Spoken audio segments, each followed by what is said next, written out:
Assalamualaikum warahmatullahi wabarakatuh.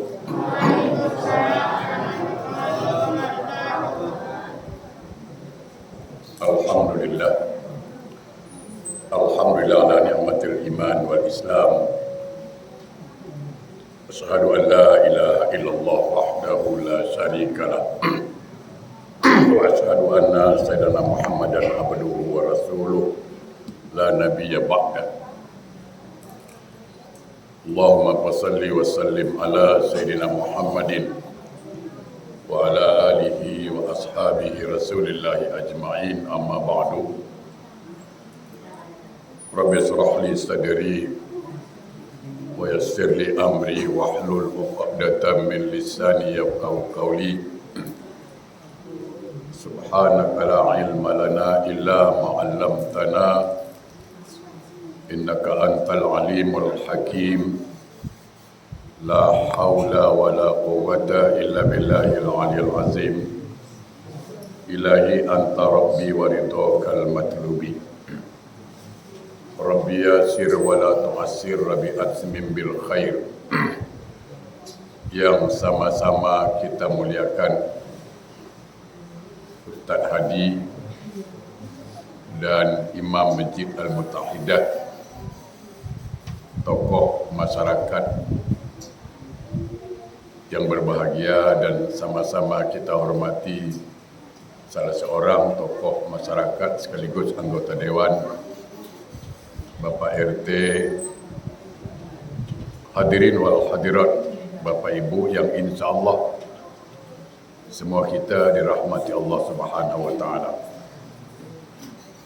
Mengawali majlis ilmu kita ini, marilah kita senantiasa bersyukur pada Allah Subhanahu wa Ta'ala. Allah yang Maha Pengasih, yang tidak pernah pilih kasih. Allah yang Maha Penyayang, yang sayangnya tidak terbilang. Nikmatnya kita terima malam dan siang, pagi dan petang. Mudah-mudahan sisa-sisa umur yang Allah berikan pada kita dapatlah kita manfaatkan untuk mengumpulkan amal-amal soleh bekal kita di akhirat nanti. Amin. Salawat dan salam Allahumma salli ala Sayyidina Muhammad wa ala ali Sayyidina Muhammad. Marilah sama-sama kita sanjungkan keharibaan junjungan alam Rasulullah sallallahu alaihi wasallam. Harapan kita semua semoga kita berserta keluarga yang kita sayangi mendapat syafaat dari beliau kelak di yaumil akhir. Amin. Allahumma amin. Malam ini saya lebih banyak bertanya kepada ibu-ibu dan bapak. Tapi jangan dia pula bapak nanya. Jangan nanya gitu pula lagi. Kita banyak bertukar-tukar fikiran lah. Kalau ceramah sudah selalu, ya kan? Sekarang kita bertukar-tukar pikiran. Kenapa saya bilang saya tidak mau ceramah? Karena di sini ada guru kita Ustaz Hadi, tak enak pula rasanya mengajarkan itik berenang, itu rasanya tak cocok. Ada Pak Imam kita di sini. Kalau ilmu saya seberapa lah, ya, tidak sebanyak Ustaz Hadi soalnya, makanya agak grogi juga ini. Baik, Bapak Ibu sekalian, pertanyaan pertama yang harus kita pikirkan ialah kenapa Allah masih hidupkan kita sampai hari ini? Ini pertanyaan pertama ini. Padahal kalau Allah mau matikan kita kapan saja, Bu. Bila-bila saja kalau Allah mau matikan kita, bisa ya? Saya selalu mengatakan, bukan mati yang kita takuti, Bu, Pak. Kalau mati itu pasti. Kullu nafsin zaikatul maut, setiap yang bernyawa pasti mati. Kalau kita takut mati percuma. Takut mati, mati juga. Tak mau mati, mati juga. Berani mati, mati juga. Jadi percuma takut mati. Yang kita takuti bukan matinya. Setelah mati, itu yang kita takuti. Setelah mati jadi apa kita ini? Itu yang kita takuti.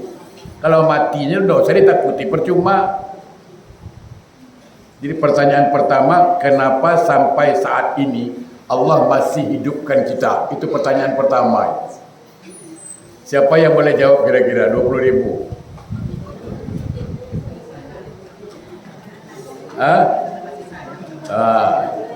Nanti ibu bilang, bapak nanya. Bapak bertanya-tanya. Oke. Itu soalan pertama. Saya simpel. Kita santai, Pak. Kalau perlu sampai subuh nanti. Kenapa sampai saat ini Allah masih panjangkan umur saya? Itu soalan pertama. Baik, karena tidak ada yang jawab, terpaksa saya jawab. Jawabannya ialah pertama, karena Allah sayang pada kita, diberi peluang kita untuk mengumpulkan amal-amal soleh. Ini kesempatan ini. Yang pertama itu. Jadi kenapa Allah masih panjangkan umur kita? Supaya diberi kesempatan kita mengumpulkan amal-amal soleh. Itu poin pertama. Mau tidak merebut peluang ini? Ini kan persoalan itu. Ini kesempatan, Pak. Sebab yang dikubur itu udah menyesal semua. Orang yang dalam kubur itu, Bapak Ibu, udah menyesal semua itu. Yang beriman menyesal, yang preman pun menyesal. Kalau yang preman menyesal wajar, yang beriman pun menyesal. Kenapa? Ya kalau yang jahat, yang preman mati dalam kubur diazab, lalu menyesal dia. Kalau ku tahulah sakit azabnya begini, tentu ku tak buat dulu. Kan itu penyesalannya. Kalau orang baik menyesal juga. Kenapa? Karena begitu dia masuk kubur, dapat nikmat kubur, surga, lapang kuburnya. Sejauh mata memandang, min riyadil jannah. Kubur itu bagaikan taman surga. Dia bilang apa? Kalau aku tahu begini nikmatnya, tentu banyak aku buat kemarin. Dan menyesal juga dia. Menyesal semua, Bu. Nah, kita yang masih hidup ini, gimana kita ini? Itu satu. Jadi kenapa Allah masih hidupkan kita? Karena Allah sayang sama kita. Dia kasih peluang nih, kumpulkanlah amal-amal soleh itu. Satu. Yang kedua, Allah sayang sama kita kenapa? Diberi peluang untuk bertaubat. Itu dia. Dua inilah. Pertama, jadi kalau ditanya kenapa Allah masih panjangkan umur kita? Pertama, untuk diberi kesempatan mengumpulkan amal-amal soleh. Yang kedua, diberi peluang untuk bertaubat. Itu dia. Nah, kalau dua ini tidak kita kerjakan, rugilah kita ini. Dua ini kalau kita lewati saja, dikasih hidup panjang umur, beramal tidak, taubat pun tidak, mintalah surat mati lagi. Untuk apa diciptakan lagi itu? Untuk apa hidup lagi itu? Untuk apa dipanjangkan umurnya? Beramal tidak, taubat pun tidak. Nah, jadi apa dia kira-kira? Mau cari makan? Kalau dunia cari makan saja, kan tidak. Yang pertama, rebut peluang itu. Pertama, mengumpulkan amal-amal soleh. Yang kedua, peluang kita untuk bertaubat. Saya selalu mengatakan, sejahat apapun kita, Bapak, Ibu, sejahat apapun lah, sepreman apapun kita ini, jangan pernah menghukum orang di ahli neraka. Jangan. Di kampung ini dia paling jahat, Pak. Dia memang ahli neraka, Pak. Jangan. Sebab kita tak tahu endingnya, terakhirnya gimana, nggak tahu kita. Banyak para ulama itu preman dulu, Pak. Ya. Banyak jadi ustadz itu preman dulu. Kan lumayan dia preman tapi jadi ustadz sekarang. Mantan preman kan jadi ustadz. Kalau mantan ustadz kacau gitu. Dulu bekas imam itu. Oh. Dulu bekas ustaz itu parah tuh.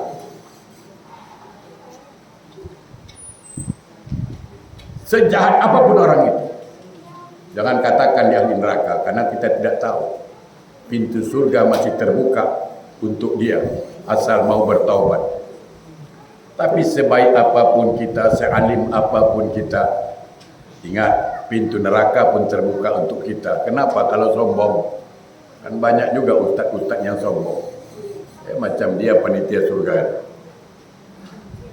ya kan? Macam dia ahli surga, semua orang salah. Nah, yang pertama. Lalu kita bertanya lagi, kalau memang diberi peluang, saya bertaubat, padahal dosa saya banyak. Nih, saya jawab, apakah mungkin Allah ampunkan dosa saya? Saya jawab, simpel jawabannya. Apa? Oke, sekarang bapak ibu banyak dosa lah, nggak terhitung banyaknya. Bapak taubat, bapak istighfar, mohon ampun. Pertanyaan saya satu aja. Kalau Allah tidak ampunkan bapak, Allah tidak ampunkan ibu, siapa makhluk yang gembira? Ayo. Dia tidak ampunkan. Katakan Allah tidak ampunkan kita lah, katakanlah. Tidak diampunkannya. Kita udah taubat ini, udah minta ampun. Tidak diampunkan. Siapa makhluk yang gembira? Makhluk yang gembira maksud saya, tidak diampunkan ya. Iblis. Iblis paling gembira itu. Paling happy dia, paling suka dia kalau kita tak diampunkan. Betul? Oh, gembira dia. Kenapa? Geng dia nanti dalam neraka. Nah, pertanyaan saya, mungkin tidak Allah menggembirakan iblis? Gimana betul Adi? Mungkin tidak Allah menggembirakan iblis? Kan tidak mungkin. Lalu kalau Allah ampunkan kita, Allah terima taubat kita, siapa makhluk yang paling gembira? Rasulullah. Perhatikan betul-betul. Kalau kita bertaubat, sekarang kita bertaubat ini, lalu Allah tidak ampunkan, yang gembira siapa? Iblis. Yang kecewa siapa? Yang sedih siapa? Rasulullah. Beliau sedih karena kita tidak diampunkan. Tapi ketika Allah mengampunkan kita, siapa yang kecewa? Iblis. Yang gembira? Rasulullah. Coba pikirkan, mana mungkin Allah menggembirakan iblis lalu mengecewakan Rasulullah? Mana mungkin? Tidak mungkin. Maka Allah ampunkan kita bukan karena terpaksa, bukan, karena ingin menggembirakan Rasulullah sallallahu alaihi wasallam. Maka beruntung jadi umat Muhammad. Beruntung, cuman ada juga umat Muhammad yang kadang-kadang pening awan-awan. Ada orang sholat dibilang, nah itu syariat itu, dia belum sampai kajinya lagi. Kita udah sampai. Entah Muhammad mana yang ikut ini? Ya itu kan ngaji syariat, kita sudah hakikat. Jadi tidak payah sholat. Sedangkan Rasulullah itu sholat. Dia nggak sholat. Saya rasa Muhammad Jakodin ikutnya ini. Itu satu. Terjawab sudah itu. Betapa Allah itu sayang sama kita. Apalagi membuat kita yakin kepada Allah sayang. Saya selalu sampaikan itu. Maka jangan dihukum orang itu ahli neraka dulu. Jangan. Sepreman apapun dia, sejahat apapun dia. Saya selalu sampaikan, ada orang membunuh 99 orang. Kan ada itu cerita itu. 99 orang dia bunuh. Terakhir dia bunuh satu lagi, ulama yang dibunuhnya itu. Lalu bertaubat. Allah ampunkan dosanya. Betul. Kita tidak pernah bunuh orang, masa nggak diampunkan? Demo kita kalau perlu nanti. Ya kan? Seorang pelacur menolong seekor anjing kehausan, Allah ampunkan dosanya. Kita bukan pelacur, bukan anjing yang kita tolong, anak yatim kita tolong, orang miskin kita tolong, masa tidak masuk juga? Makanya jadi saya selalu mengatakan kadang-kadang orang malas ke surau, orang malas ke masjid. Kenapa? Karena dengar ustaz ceramah macam marah-marah. Dihujatnya sana, dihujatnya di sini kan. Jadi malas orang datang, enggak gembira dia. Padahal Islam itu kan mengajak, menghimbau, gembirakan mereka, kata Nabi. Disuruh menggembirakan mereka, bukan nakut-nakuti. Nih, sekali contoh mudah. Contoh paling mudah. Ibu-ibu dulu. Paling mudah contoh. Katakanlah di kampung ini anak ibu paling jahat. Katakan. Nauzubillah min dzalik. Semua orang di kampung ini benci sama anak ibu karena jahat. Selama 30 tahun dia hidup, tidak pernah menyenangkan hati ibu, tidak pernah menyenangkan hati mama, hati bapaknya. Bapaknya marah, wajar. Ibunya marah, wajar. Ya kan? Orang kampung marah, wajar. Tapi pada satu hari, depan mata ibu lihat dia masuk ke musola. Ibu lihat masuk dia ke masjid ambil wudu, lalu dia sholat. Pertanyaan saya, bagaimana perasaan ibu ketika itu? Sedih, terharu, betul? Gembira. Semua kesalahan anak yang sudah dilakukan selama ini terhapus. Betul? Itu baru ibu penyayang, apalagi Allah Maha Penyayang. Allah Maha Penyayang, Al-Ghafur, Maha Pengampun. Kita baru penyayang, Pak. Jadi jangan khawatir. Makanya Allah katakan apa? Wasari'u ila maghfiratin min rabbikum wa jannah. Segera mohon ampun kepadaku, kata Allah. Itu satu. Yang kedua, nah, ini tadi terjawab sudah satu itu ya. Yang kedua, apa itu amal soleh? Atau kita potong soalannya. Untuk apa Allah ciptakan kita? Itu soalan kedua. Coba anak-anak, siapa boleh jawab? Siapa boleh jawab? Angkat tangan. Jangan dikasih bisik-bisikan. Untuk apa Allah ciptakan kita manusia? Ayo. Ayo. Jawab. Untuk apa? Untuk bisa mengajarkan ibadah. Oh, sini kau. Sini.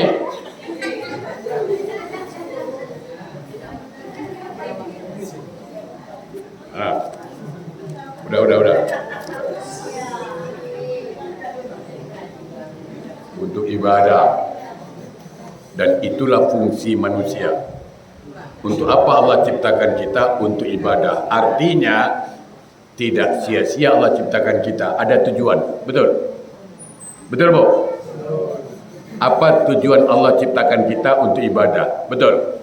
Oke, ini logika, Pak.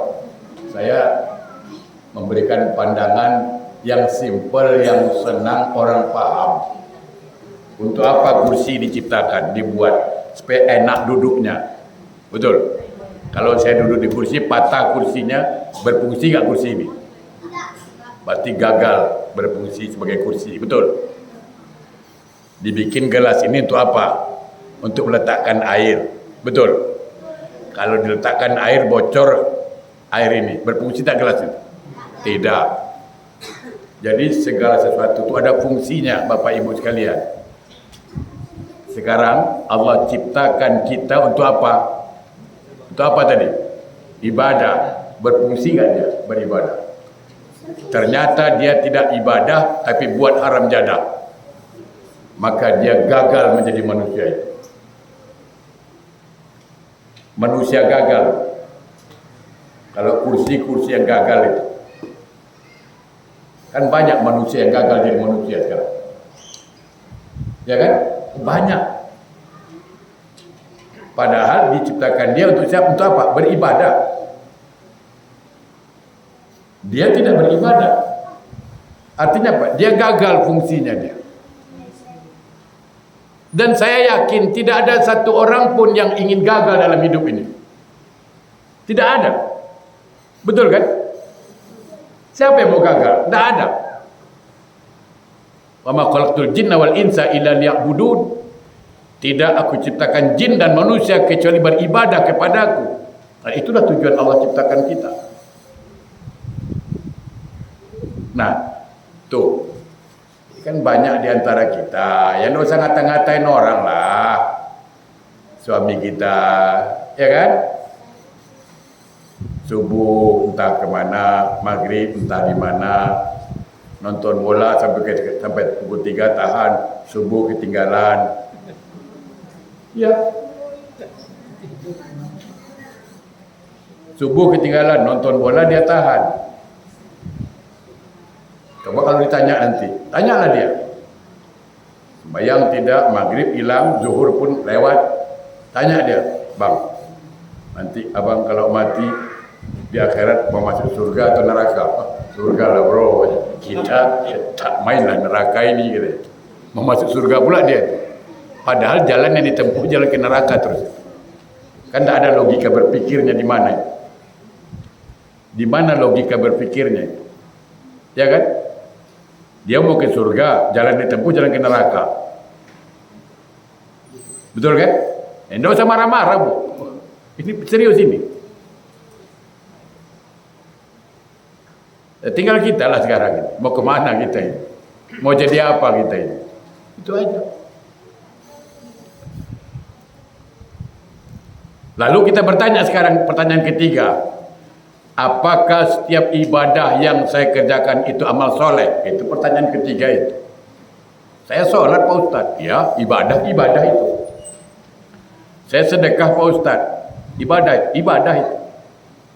Saya umroh Pak Ustadz. Ibadah umroh itu enggak? Ada. Kira-kira orang pergi umroh itu ibadah apa enggak? Ya, ibadah. Tapi jangan lupa Bu. Jangan lupa Pak. Banyak orang pergi umroh bukan ibadah, tapi bermaksiat dalam ibadah. Hati-hati. Duit habis, pahala tak dapat, dosa yang dapat. Perasaannya dia beribadah, padahal bermaksiat dalam ibadah. Oh, macam mana itu Pak Ustaz? Pergi haji kok dibilang maksiat, umroh kok dibilang maksiat, sedekah kok dibilang maksiat. Ayo saya jelaskan. Saya tanya, ibu-ibu, umroh itu ibadah apa enggak? Riya itu maksiat atau tidak? Nah itu dia. Itulah dia. Itu disebut maksiat dalam ibadah. Itulah dia, maksiat dalam ibadah. Dia umroh ibadah, tapi riyaknya itu, ujubnya itu. Inna yasir min syirik. Sedikit saja dari rasa riya, rasa sombong, rasa ujub itu syirik. Ini air putih. Contoh, air apa ini? Kalau saya masukkan setetes saja, Bu, setetes saja air sirup warna merah, setetes saja saya masukkan, berubah nak warnanya? Padahal setetes saja saya masukkan, berubah airnya. Betul? Air putih itulah ikhlas. Masuk riak sedikit, maka dia berubah, bukan lagi ikhlas namanya itu. Betul? Jadi jangan disangka Pak Haji itu ibadah, belum tentu. Jangan disangka umroh itu dia ibadah. Kalau dia pergi umroh riya macam mana? Aku tiap tahun umroh. Kalau enggak umroh tak. Oh, banyak kali ceritanya. Di kedai kopi cerita kalau di Arafah kami dulu, itu aja ceritanya. Macam dia aja pergi haji itu. Ya kan? Hati-hati. Banyak orang Pak bermaksiat dalam ibadah. Sedekah ibadah enggak? Ibadah. Tapi kalau riya, nah itu bermaksiat dalam ibadah. Dia bersedekah, lalu posting. Alhamdulillah dapat tolong anak yatim katanya. Jadi fotonya anak yatim tu, supaya orang tahu. Nah, kalau ditanya saya, boleh berbeda kita Pak Adi. Oh, ini kita terbuka, beda, boleh beda. Harus siap beda pendapat, iya. Sekarang saya bersedekah riya, saya bersedekah ujub, saya bersedekah ingin dipuji orang. Pertanyaan saya, ada nggak saya dapat pahala? Nah, itu. Hah? Ada apa tidak? Ada. Wah, itu dia. Ada. Loh, pahala apa dapat Pak Ustaz? Bukan pahala sedekah, enggak. Karena sedekah saya ria. Sedekah saya ujub. Sedekah saya sombong. Betul. Pahala apa Pak Ustaz? Pahala menyenangkan hati orang. Ya. Kan senang anak yatim dikasih duit. Kan senang orang miskin dikasih uang. Nah, itulah pahala itu saya dapat. Kalau pahala sedekah tidak dapat saya. Mulai paham? Minum saya dulu lah. Biar paham dia. Jadi simpel Pak.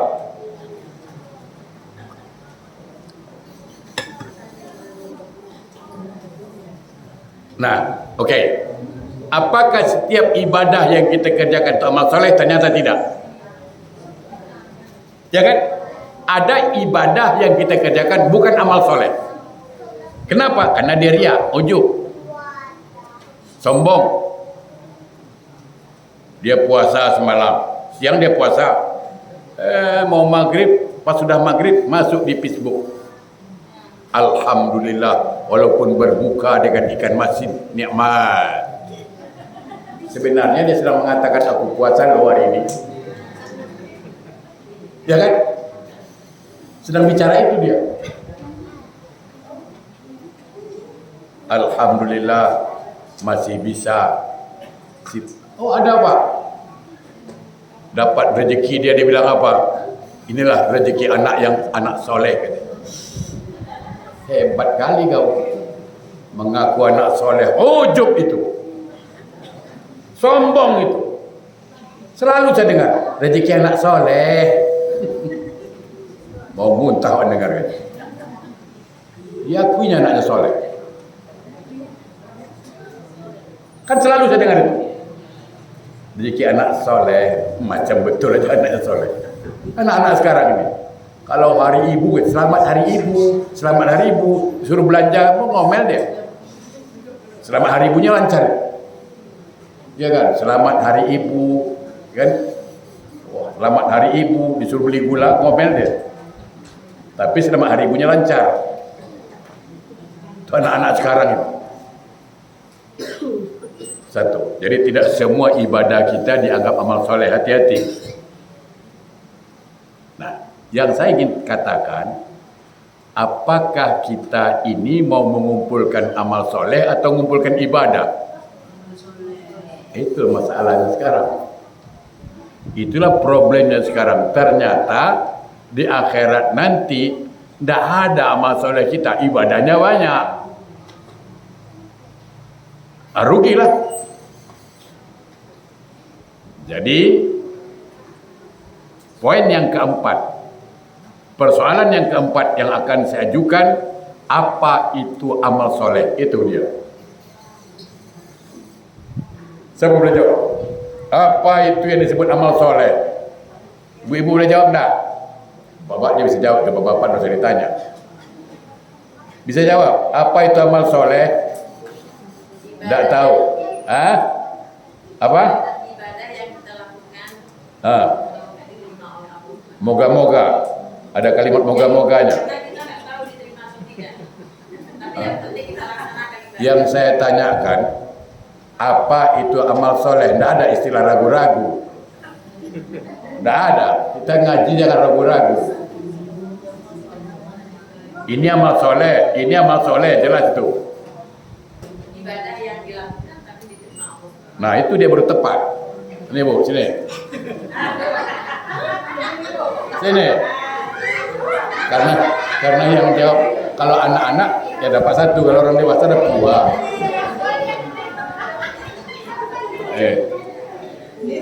Makasih. Syukur Ustaz. Apa?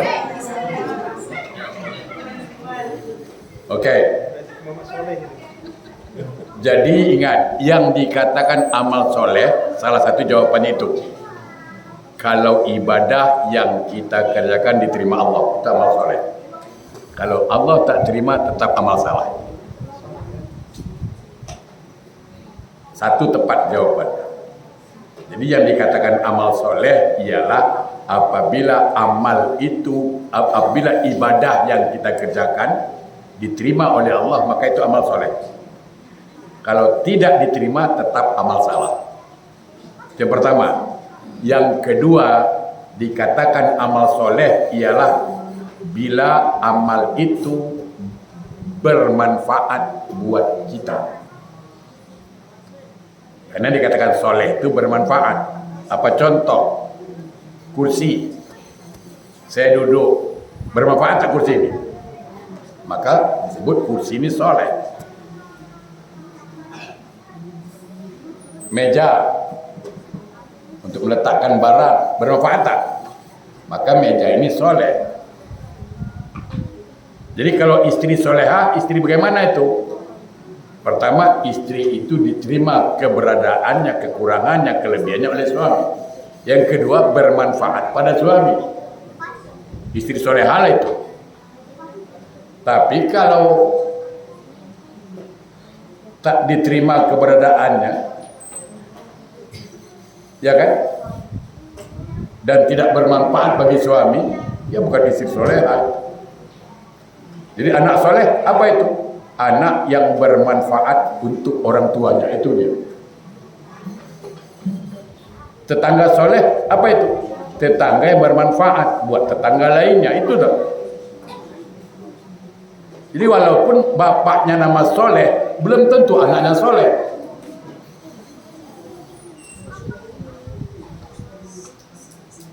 Jadi dua. Yang dikatakan amal soleh pertama apabila amal itu diterima oleh Allah, satu. Yang kedua apabila amal ibadah itu bermanfaat buat dirinya. Di mana? Di akhirat. Kan banyak juga nanti orang punya amal soleh di akhirat hilang amal itu.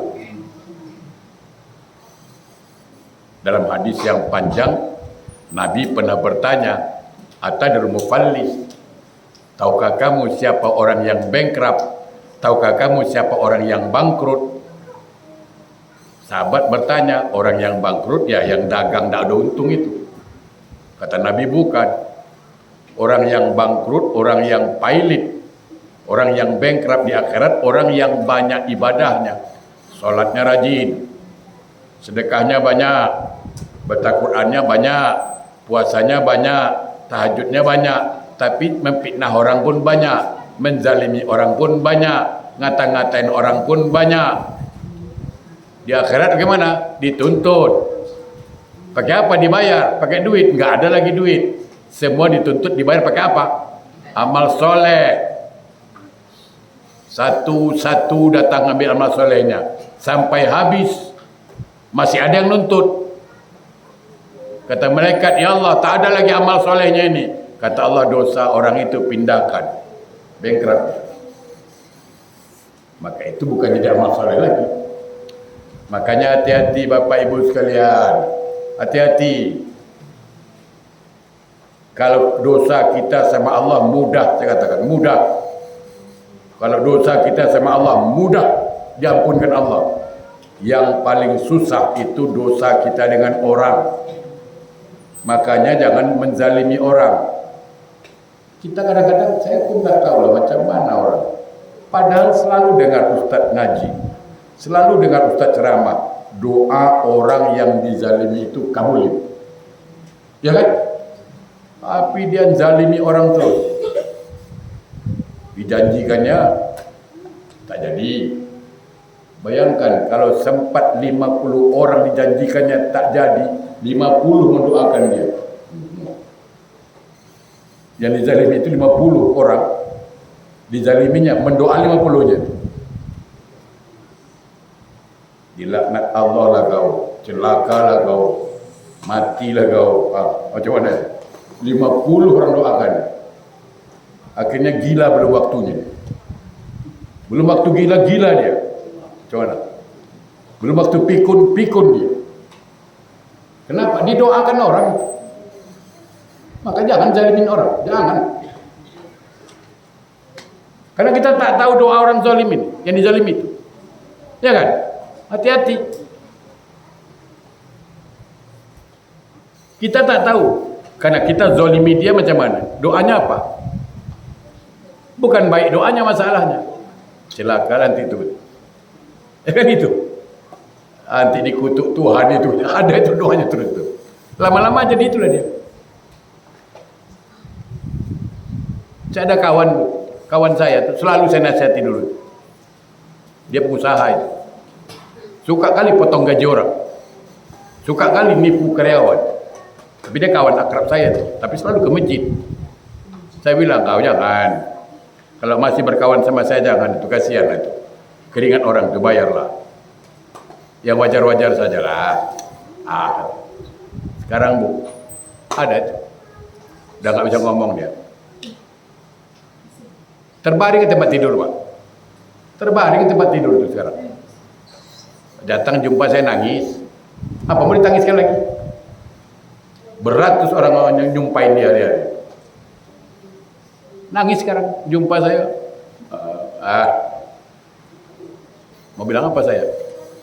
Saya sudah peringatkan itu. Jangan kau zalimi orang. Kita tidak tahu doa orang itu masalahnya.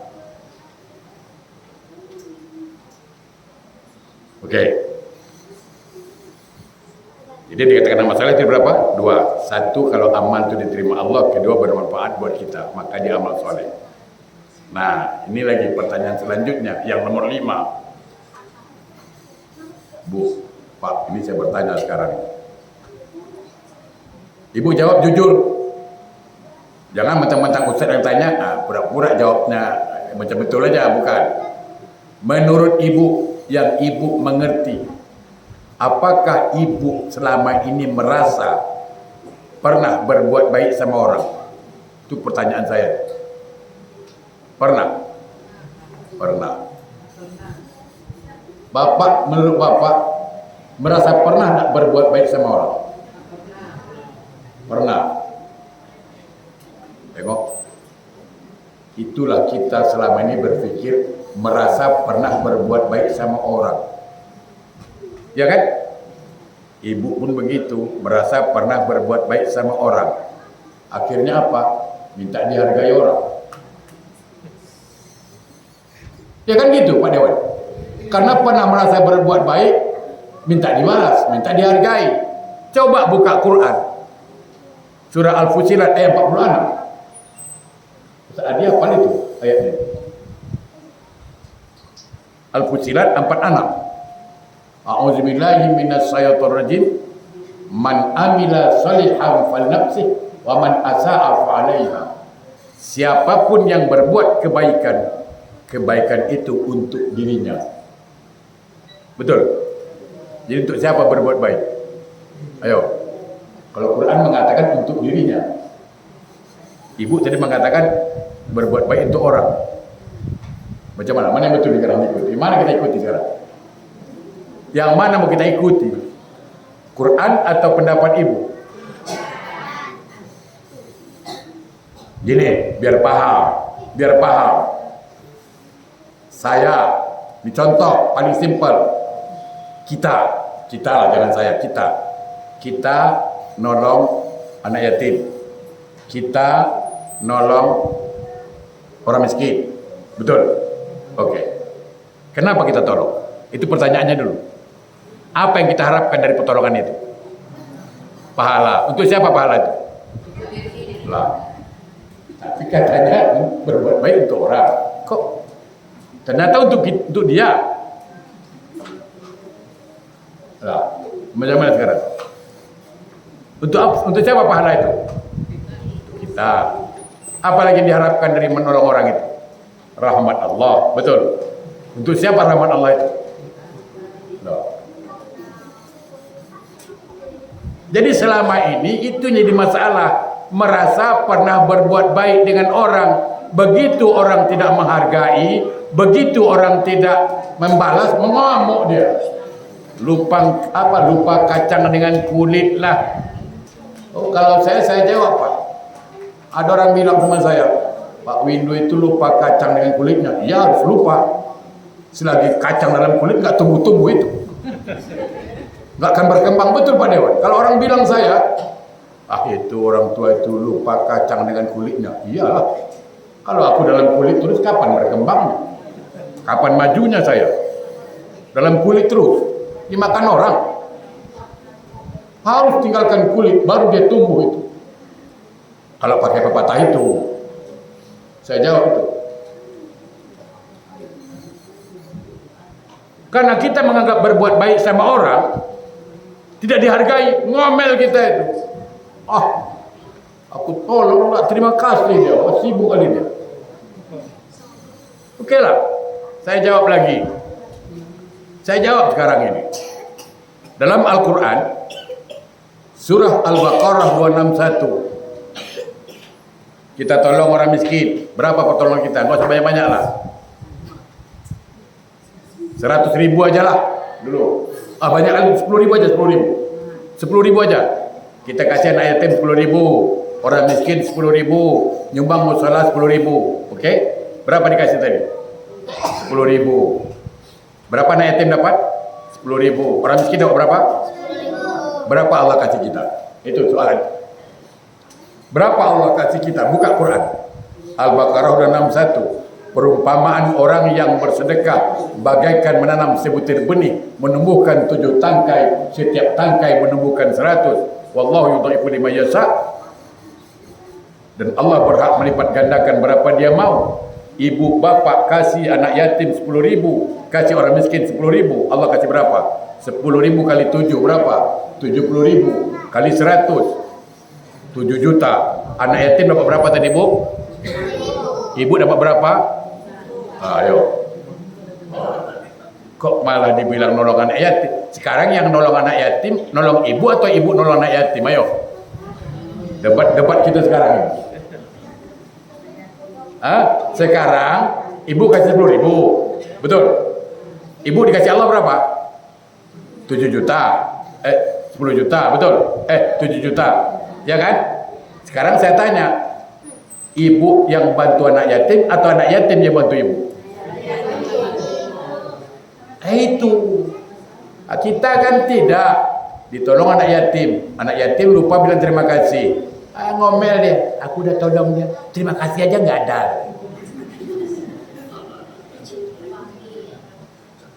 Kenapa? Karena merasa berbuat baik.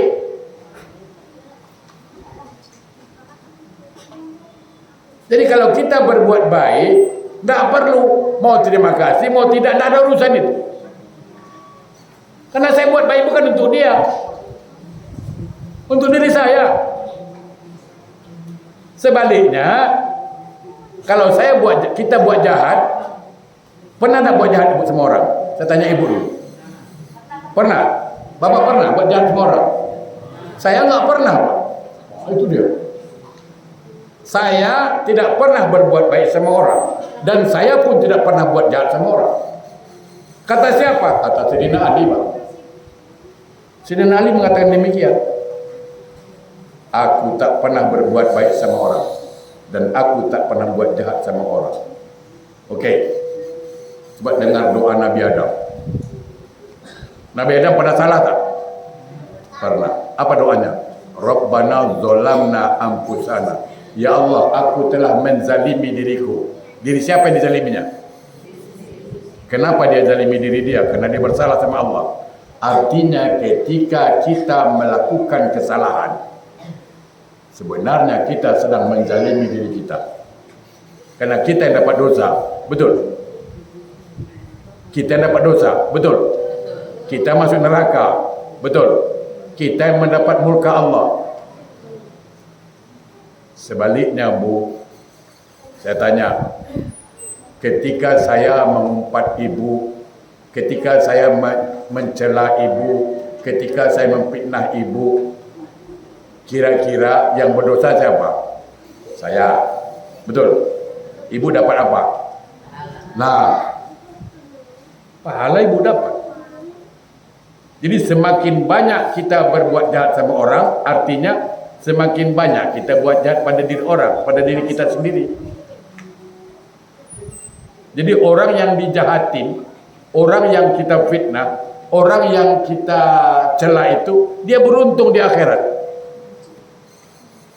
Makanya Khalifah Umar ketika ada orang mengumpat dia, ketika ada orang mencela dia, dia kasih duit. Dikasih duit. Kenapa? Karena Umar mendengar Rasulullah bersabda. Umar tahu hadis Rasulullah, barang siapa mengumpat saudaranya, barang siapa mencela saudaranya, Allah gugurkan amal ibadahnya 1 kirat. Sahabat bertanya, 1 kirat berapa besar ya Rasulullah? Sebesar gunung Uhud. Ibu mencela saya, pahala ibu sebesar gunung Uhud pindah pada saya. Siapa yang untung sekarang? Saya. Kata sahabat, ya Rasulullah, kalau pahala orang tu tidak ada macam mana? Dosa orang yang diumpat tu dipindahkan sama dia. Pilih. Itu makanya banyak yang bankrupt di akhirat nanti. Bapak Ibu sekalian, makanya jangan buka-buka aib sekarang Bu, ya Allah. Ibu bukalah TikTok, bukalah apa snack video. Ada istri menggumbar aib suami, ya kan? Ada. Diceritain suaminya, Pak. Aduh, saya bilang parah.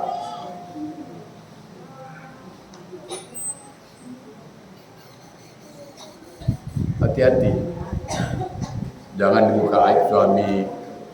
Ya kalau tidak cocok tinggal bilang, tidak usah diomelin. Kadang kita itu lah ngomel terus, termasuk istri saya itu. Ya nggak usah ngatain orang. Cuman saya bagus Pak. Saya kalau istri saya ngomel saya suka, karena saya tahu ilmunya. Apa ilmunya? Menurut riset Pak, perempuan itu dia boleh mengeluarkan kalimat Pak 24.000 per hari. Dia boleh mengeluarkan 24.000 kata satu hari. Laki-laki cuma 16.000. Riset begitu. Seorang laki-laki mampu berbicara 16.000 kalimat satu hari. Perempuan 24.000. Jadi kalau dia ngomel siang malam aman itu. Karena habis kotanya udah. Ya, yang khawatir siang dia diam. Malam itu habis kita. Ada cerita Bu. Mau dengar cerita Bu? Ada istri ngomel aja Bu. Pagi ngomel, asal jumpa suaminya ngomel terus dia. Kadang suami mau makan, ngomel juga dia. Abang taunya makan aja, minyak naik, gula naik, semua naik. Tapi belanja nggak naik-naik. Abang tahu nggak? Gula naik, beras naik. Macam suaminya kerja di perdagangan.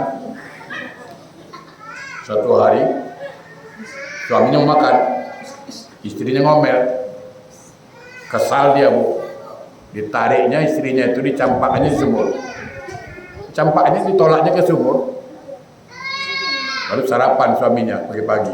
Apa kata suaminya? Aman, tidak ada yang ngomel-ngomel lagi. Tak lama kemudian muncul Bu dari sumur, matanya besar, seram wajahnya, terkejut bapak itu. Ya, siapa kau? Aku jin yang jaga sumur ini. Mana istriku? Ada di bawah. Kenapa kau naik? Gak tahan aku, ngomel aja istri kau di bawah. Gak tahan aku, ngomel aja istri kau di bawah. Jangankan kita Bu, jin aja gak tahan. Oke. Sekarang kita mulai masuk mengaji Bu. Simpel ngaji saya simpel. Simpel saja. Ustaz, saya sholat, tapi pikiran tak kemana-mana. Itu selalu saya dengar itu. Ya kan? Saya sholat, tapi pikiran tak kemana-mana. Saya bilang bagus itu, bagus. Daripada pikiran kemana-mana tapi nggak sholat. Ya kan? Ya, kalau saya, ya itu Pak. Kan mendingan sholat, pikiran kemana-mana, daripada pikir kemana-mana tapi nggak sholat. Macam mana?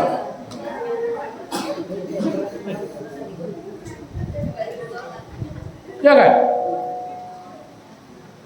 Kan banyak itu. Aku sholat tapi pikiran tak kemana-mana. Saya bilang lumayan itu. Jumpa Allah tidak malu kita karena sholat. Ya kan? Sholat tapi pikiran kemana-mana, nggak apa-apa. Nanti belajar kita. daripada kemana-mana pikirannya tapi nggak sholat. Nah, ini yang baru kita kaji. Kenapa saya sholat pikiran kemana-mana? Itu soalannya itu. Karena kita itu tadi kemampuan kita menganggap sholat itu untuk Allah, padahal semua kebaikan untuk siapa tadi? Oke, sholat itu baik tak? Kalau begitu bukan untuk Allah kebaikan itu, untuk siapa? Itulah pemikiran kita yang keliru selama ini. Kita merasa sholat untuk Allah, itu yang salah. Bu, Pak, kalau kita dagang, katalah jual baju, tolong anak-anak, tolong sebentar, diam dulu, tolong dulu diam ya. Nanti siapa yang bising tak bisa lagi, tak dikasih hadiah, ya. Kalau kita dagang baju, orang ini tidak mau beli, yang lain mungkin mau beli, ya kan? Orang ini nggak suka, yang lain suka. Artinya kemungkinan yang lain mau itu ada, betul. Tapi kalau dagang sama Allah, apa dagangannya? Dagang ibadah. Kalau Allah tak mau terima ibadah kita, tidak mau beli, tidak ada yang beli lagi, Bu. Itulah problemnya, itu masalah sekarang. Kalau Allah tidak mau beli dagangan kita, ibadah kita, tidak ada lagi mau beli. Makanya hati-hati. Buka sejarah kembali tentang sholat dulu. Gampang, Pak. Gini, saya tanya ibu-ibu dulu lah. Apa perasaan ibu? Saya tanya perasaan ibu. Apa perasaan ibu ketika suami ngomong sama ibu, tapi wajahnya pandang ke lain? Tapi ngomong sama ibu, dia ngomong sama istri, tapi mukanya pandang lain. Kira-kira ibu kecewa enggak itu? Iya. Sekarang enggak mau lagi mandang muka saya, mentang-mentang sudah jelek. Dulu katanya kalau nggak ketemu, rindunya separuh mati. Ya, tidur tak lena lah, makan tak kenyang lah katanya kan. Sekarang udah nggak mau lihat wajah saya lagi. Ibu kecewa. Kenapa? Karena berbicara dengan suami tidak pandang wajah kita. Betul, Bu? Manusia menghukum zahir, Allah menghukum batin. Ibu ngomong sama Allah, bapak ngomong sama Allah lewat sholat, tapi hati bapak entah kemana. Kira-kira Allah marah enggak itu? Ya kan? Padahal ibu ngomong sama Allah, tapi hatinya kemana ya? Enggak sama Allah. Ya kecewa Allah, ya kecewa. Maka fokus, maka buka sejarah. Apa sejarahnya itu? Coba perhatikan. Sebelum Rasulullah menerima perintah sholat, ini cerita sebelum ini. Sebelum Rasulullah menerima perintah sholat, ada pembedahan kalbu. Kan dibedah kalbunya itu. Coba siapa yang tahu? Yang bising tadi enggak saya ambil, yang diam. Apa nama peristiwa diterima perintah sholat itu? Oh, lupa pula, udahlah. Ibu-ibu aja lah. Apa, Bu? Peristiwa apa itu? Angkatlah tangan. Oh, udah nggak ada jawab, udah diam aja. Udah ada angkat tangan dia. Oh, udah tadi tak mau jawab, angkat tangan. Oke. Isra Mi'raj. Dibedah kalbunya. Untuk apa dibedah? Dibersihkan segala yang kotor-kotor, sifat hasad, dengki, iri, kan begitu? Pertanyaannya mudah, Bu. Apakah Rasulullah punya sifat hasad, dengki? Apakah Rasulullah punya sifat iri? Tapi kok dibersihkan? Ayo. Ini kan pelajaran berharga bagi kita. Artinya apa? Sebelum kita sholat, bersihkanlah hati itu. Masalahnya di situlah sekarang ini. Sholat, rajin, hati kotor juga. Orang yang beli kulkas, dia yang kedinginan. Orang yang naik mobil, yang naik bukit, dia yang sesak napas. Ya kan? Orang beli mobil, dia beli Panadol. Sakit kepalanya. Orang beli TV, dia beli Paramed. Ya kan? Itulah masalah sekarang. Orang beli mobil, dia beli Panadol. Karena hati itu kotor. Saya tanya ibu dulu lah, bapak dulu.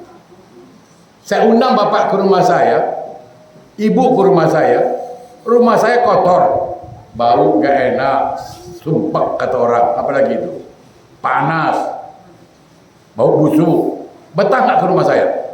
Enggak. Kenapa? Karena kotor. Sama. Bagaimana kusuk mau datang, ikhlas mau datang, tawaduk mau datang, hati itu kotor. Tapi kalau saya undang bapak ke rumah saya, ibu ke rumah saya bersih, tempat duduknya enak, pakai AC lagi, dikasih pula nasi kapau, ya kan? Dingin pula rumah saya, lapang pula, wangi pula. Betah nggak di rumah saya? Betah. Sama kan?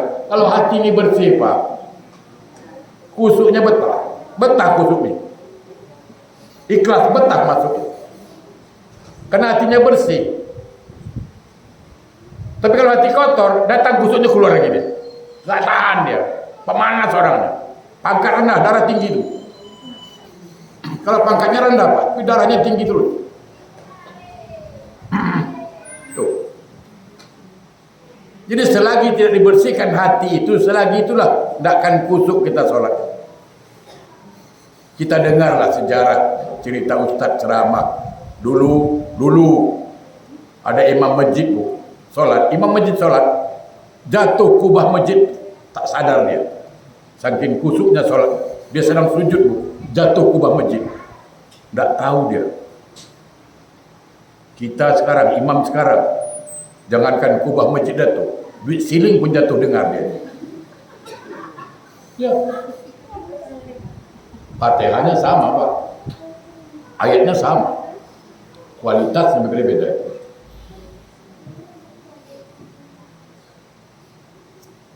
Tugas kita kalau mau kusuk sholat, bersihkan hati itu.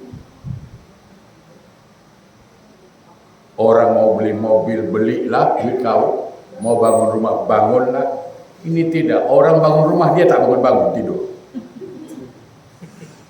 Orang yang bangun rumah dia yang sibuk. Sifat dengki, iri ada terus. Tak boleh lihat orang senang, itu dia. Selagi itu ada dalam hati kita, selagi itulah sholat kita tak kusuk. Padahal Allah dah tentukan masing-masing itu. Jodohmu si anu, jodoh kau si anu, rezeki kau sekian, rezekimu sekian. Apa mau diirikan lagi? Jodoh tentukan masing-masing, rezeki masing-masing Allah dah tentukan. Mati pun tanggalnya masing-masing. Masih juga iri juga. Yang saya heran, kenapa? Apa yang mau diirikan lagi? Umur kan ditentukan masing-masing dah sama Allah. Ya kan? Rezeki pun masing-masing ditentukan. Apa lagi masalahnya? Masih juga dengki, kan heran kita nengoknya. Nih Bu, Pak, semalam saya sampaikan satu amalan. Ibu mau tak mengamalkannya? Ini bukan soal kaya Bu, kalau kaya bukan, saya nggak suka kaya. Enggak, cukup. Nggak putus-putus uang ibu bapak, itu yang penting. Bukan soal kaya, kaya pun buat apa Bu kalau gila terakhir itu?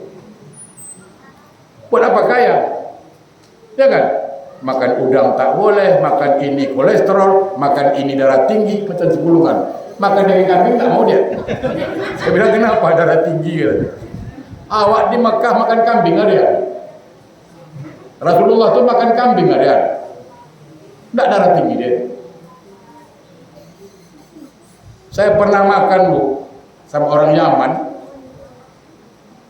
Satu ekor kambing 4 orang itu. Kalau saya itu kita itu makan satu ekor kambing itu 4 orang itu. Tidak ada darah tinggi.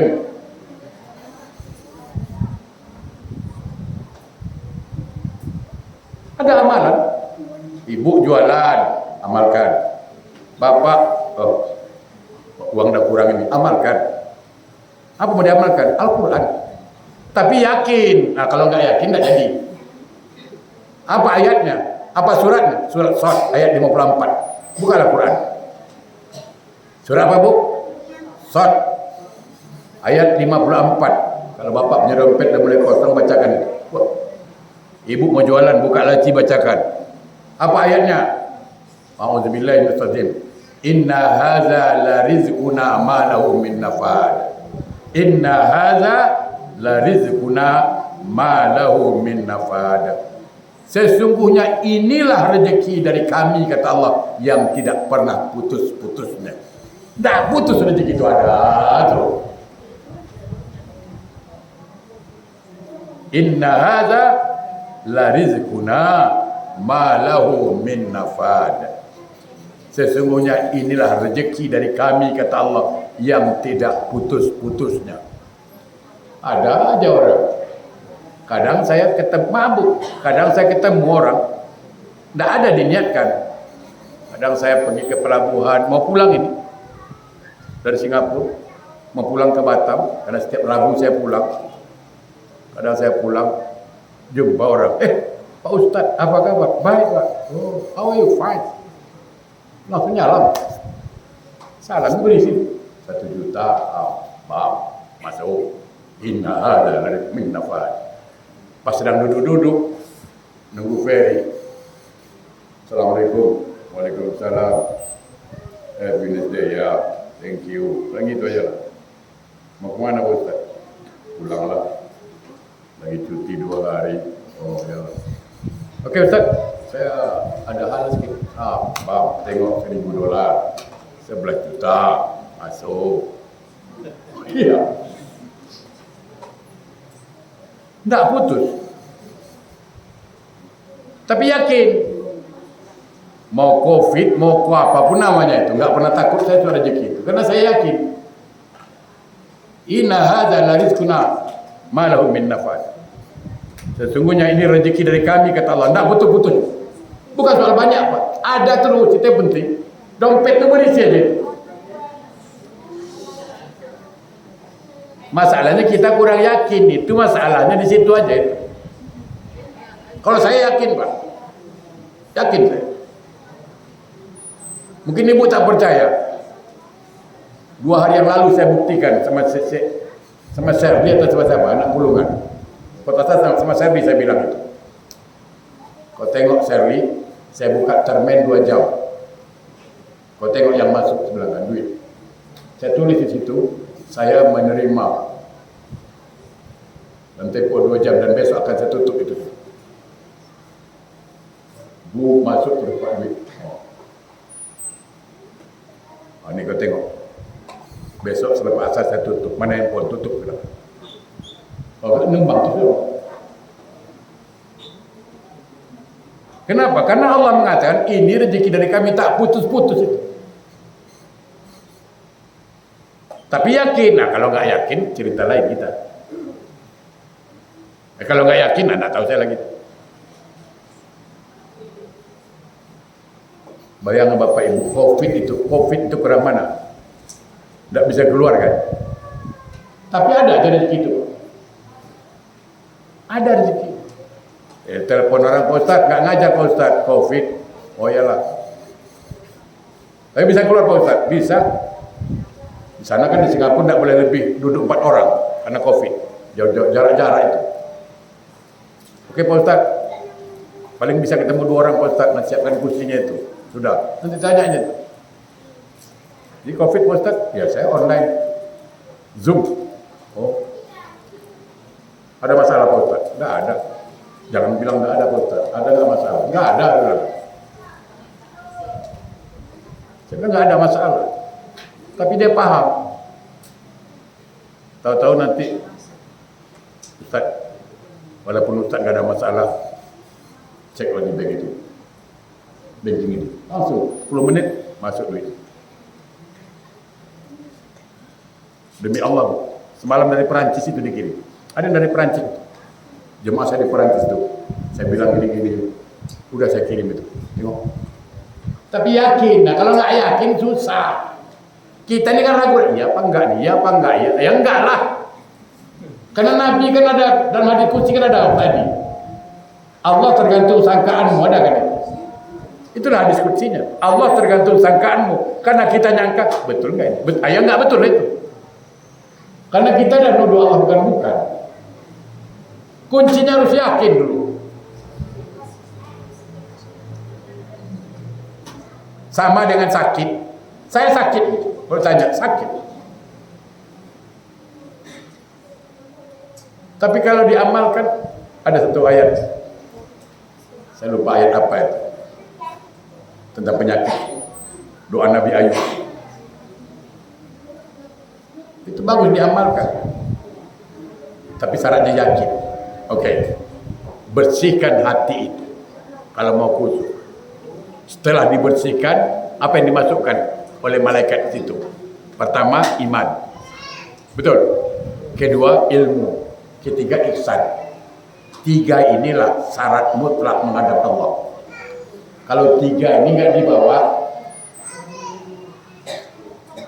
sulit mau cerita khusyuk. Sulit mau cerita sempurna sholat kita. Pertama, kita sholat kenapa?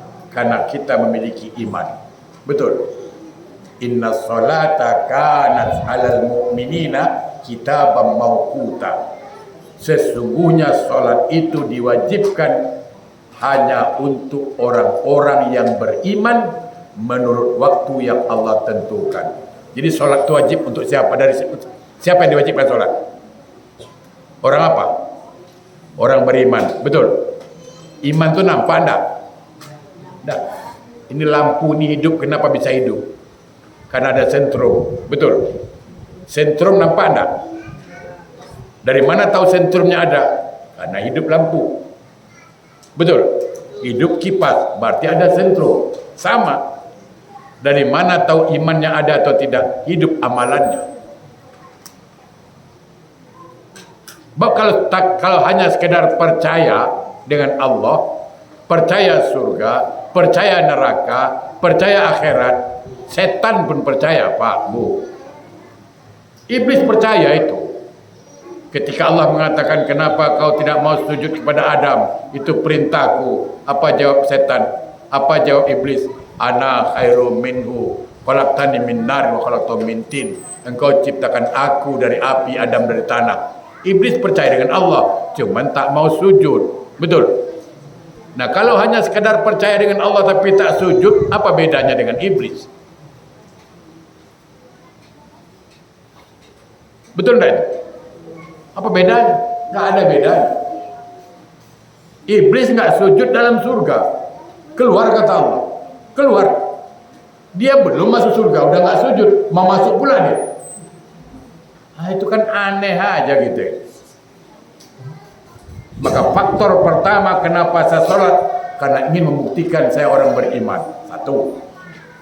Yang kedua, ilmu. Maaf ya, di sini agak sedikit saya sampaikan. Berapa banyak di antara kita sholat tidak beradab?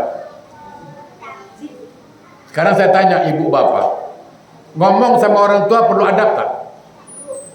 Ngomong dengan mertua perlu adab tak? Ngomong sama ustaz perlu adab tak? Apalagi ngomong sama Allah. Sholat itu kan ngomong sama Allah itu. Kok nggak beradab? Apa contohnya? Berapa banyak kita nih kalau sholat pas sujud lalu duduk antara dua sujud, betul?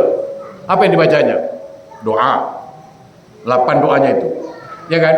Apa yang dibacanya? Rata-rata itu Allahu Akbar, Rabbighfirli warhamni wajburni warfa'ni warzuqni wahdini wa'afni wa'fu anni. Ya kan? Cepat begitu kan? Betul. Jawab jujur dulu. Itu yang dibacanya. Allahu Akbar, Rabbighfirli warhamni wajburni warfa'ni warzuqni wahdini wa'afni wa'fu anni. Gitulah caranya. Betul. Coba buka tajwid. Itu ya mati baris bawah, hukumnya apa? Berapa panjangnya? 2 harakat. Ada yang mau panjangkan 2 harakat? Itu enggak ada adab.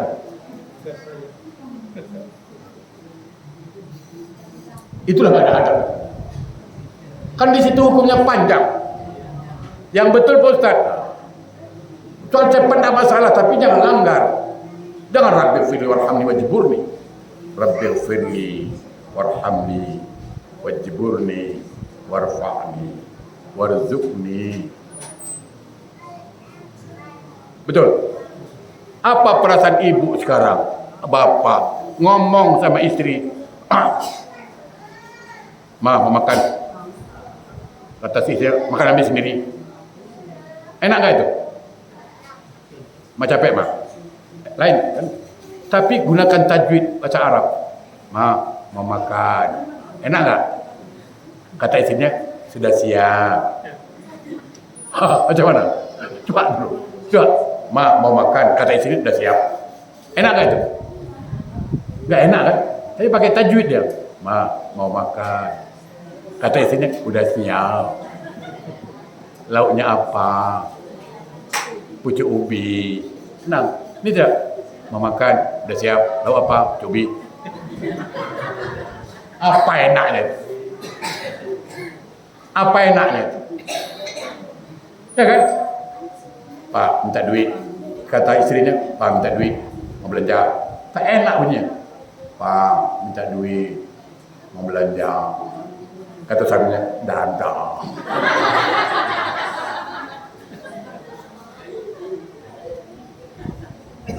Betul nggak? Masa sama Allah ngomong macam maksa? Rabbi fili warhamni wajibuni warfa'ni. Kan itu, ampunkan aku, selamatkan aku, minta rezeki aku. Kok garang kali kau sama Allah ngomong? Kau udah minta, maksa pula kau. Ya kan?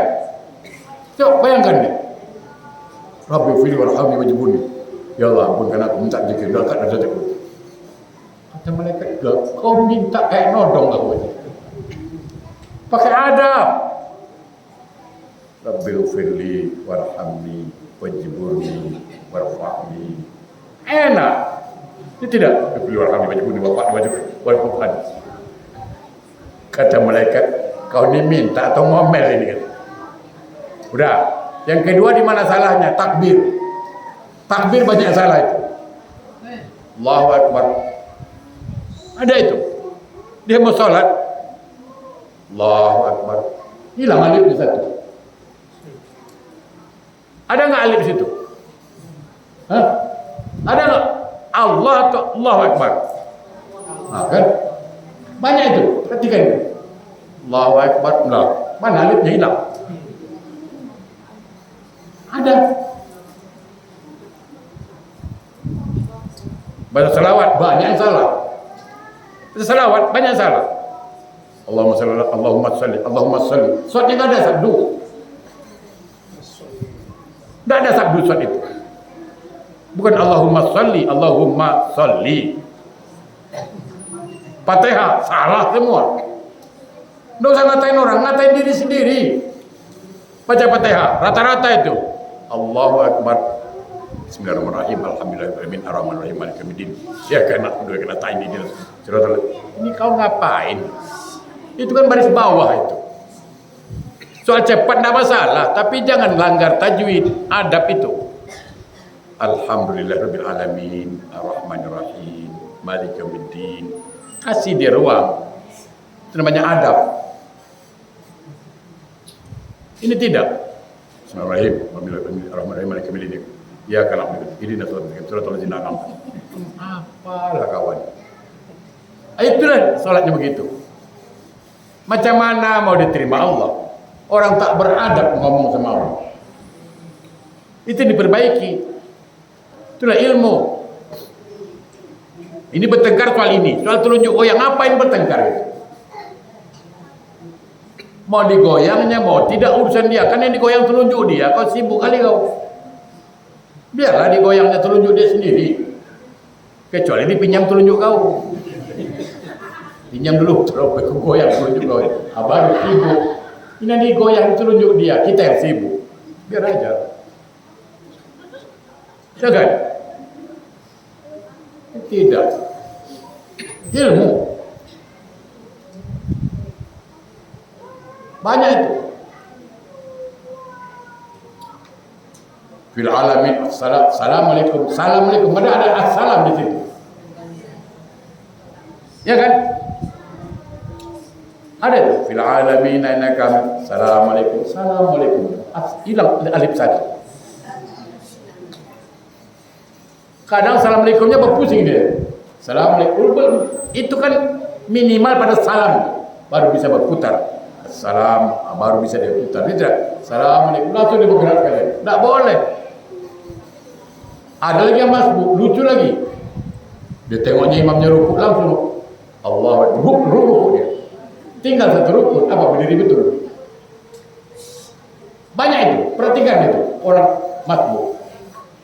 Orang imam cara rukuk ini, datang dia. Allahu Akbar. Kok rukuk? Mesti kan dia berdiri betul, rukun pertama. Betul. Allahu Akbar. Baru rukuk. Ini tidak. Banyak itu ilmu. Banyak lain lah. Kalau bicara solat perlu ilmu. Nah yang ketiga, apa yang dimaksudkan ihsan? Bu, bapak, bohong kita cerita khusyuk solat, bohong kita bicara adab dalam ibadah kalau kita tidak ada ihsan. Apa itu ihsan? Ma makna ihsan? Apa itu ihsan? Kata Nabi, anta budallah ka'annaka tarahu fa illam takun tarahu fa huwal yarah. Ketika engkau menyembah Allah seolah-olah engkau melihat Allah. Kalau kau tak mampu melihat Allah, yakin Allah melihat kamu. Minimal kita meyakini Allah melihat kita. Maka ada 3 sifat Allah tidak boleh lepas daripada solat. 3 sifat Allah itu. 1, sifat al-basir. Apa arti al-basir? Bukan si basir itu kan becak itu. Al-basir. Siapa yang tahu arti al-basir? Hah? Tak ada. Kau tadi bising? Enggak, kau tadi bising. Tak bisa itu. Yang bising tak bisa. Tak tahu? Okey. Jawab. Selesai. Al-basir maha melihat. Ibu yakin tidak? Bapak yakin tak? Ketika solat Allah melihat? Pasti betul solat kita karena merasa diperhatikan. Ya kan? Masalahnya solat kita sembrono kenapa? Karena lupa Allah Maha melihat. Al-basir. Maka rukuk, duduk, iktidal, yakin Allah melihat, akan betul rukuk kita, sujud kita. Yang kedua sifat apa? As-sami'. Apa arti as-sami'? Maha mendengar. Setiap ucapan yang kita lontarkan dalam solat, Allah pasti dengar. Maka terjadilah komunikasi yang cantik. Karena Allah dengar, tak mungkin cepat-cepat kita ngomong. Betul. Yang ketiga sifat al-alim. Apa al-alim? Maha mengetahui, yang terlintas di hati Allah tahu. Terakhir Bapak Ibu sekalian, adab dalam solat. Pertama, sebelum takbir, saya ulang balik, sebelum takbir baca ta'awuz. Apa ta'awuz? A'udzubillahi minasyaitonirrajim. Artinya apa? Ini lambang tawaduk, rendah hati, mengakui depan Allah, aku tidak kuat lawan setan. Karena setan aku tak nampak, setan nampak aku. Tak mungkin orang buta bisa menang lawan orang celik. Oleh karena itu aku minta tolong sama Allah. Tolong ya Allah dari godaan setan. Kalau orang solat tidak baca ta'awuz, ini orang sombong. Kenapa? Karena ingin melawan setan, tidak usah kau tolong-tolonglah. Sombong itu. Yang kedua, setelah baca ta'awuz, baca bismillahirrahmanirrahim. Kenapa? Ini namanya ucapan terima kasih. Karena kita diberi kemampuan solat, bukan karena kita sehat, bukan karena rahmat Allah. Walaula fadlullah alaikum wa rahmatuhu mazakka minkum min ahadin abada. Kalau bukan karena rahmatku, kata Allah, fadilahku, tidak ada orang yang bersih selama-lamanya. Kemampuan kita berdiri solat atas rahmat Allah, itulah ar-Rahman ar-Rahim. Dan itu kita akui. Selepas solat, jangan lupa istighfar. Kenapa istighfar? Astaghfirullahalazim. Kenapa? Karena Allah mengatakan aqimis shalah bi zikri, dirikan salat untuk mengingat aku. Ternyata kita salat masih banyak lupa dengan Allah. Betul? Makanya kita akui depan Allah, astaghfirullahalazim. Itu yang Allah mau. Kau salah, kau minta ampun. Okeylah. Yang Allah marah, sudah salah, tak minta ampun. Imam baca Allahumma antas salam, wa minkas salam, wa ilaikal salam. Dia baca Allahumma lantas jalan, aku pun jalan.